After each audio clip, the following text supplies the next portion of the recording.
Hey guys, this is the Instant Camera Guy here.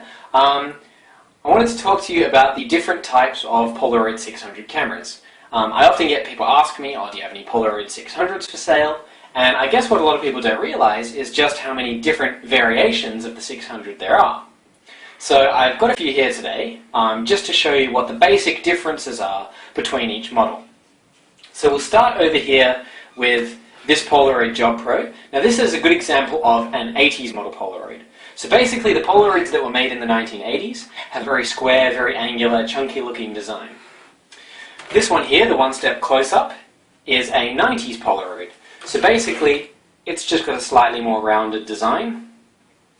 And this one over here is a late 90s, sort of early 2000s model.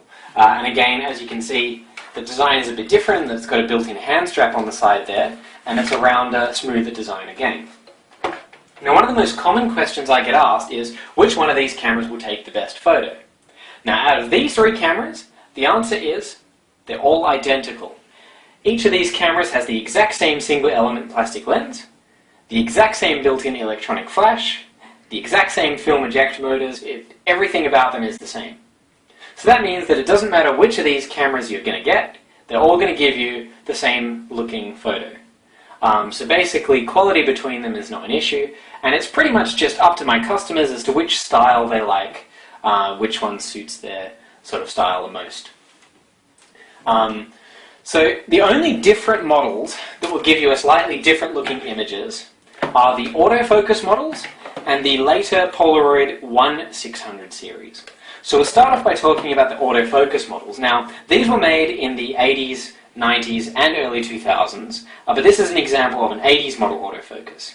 Now, later models used an infrared autofocusing system. This 80s model has sonar power.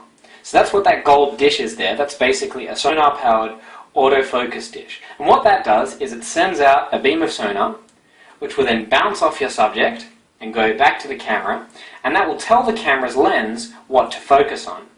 So whereas these three cameras here had a single element lens, this one has a multi-element lens which allows for variable focus. So in layman's terms, the end result is a sharper image. So this one will actually give you a crisper looking image than these three here. So in a way, they're better, I guess. This one here will also give you a different looking image because it's got a slightly wider angle lens. So the approximate focal length on one of these is about 115 millimeters, 114. I've read a few different things online, but this one here is 100 mil. So that's 15 mils less than these three here. So that basically means that your lens can see a little bit more and you get a wider sort of field of view in your photos. Basically, it allows you to squeeze a bit more of the scenery into your photograph. But apart from that, that's pretty much it. So the 1-600 series has obviously a very different design, and this is the only model out of these ones which actually has different electronics and sort of a different flash. They're just a total redesign. Little built-in hand strap there. This particular one has the ability to turn the flash on and off. Some models didn't have that feature. And apart from that, the only differences between the models are some of the fancier series, such as the Job Pro, will actually have a tripod socket built into the bottom. All of the sonar models had that feature as well.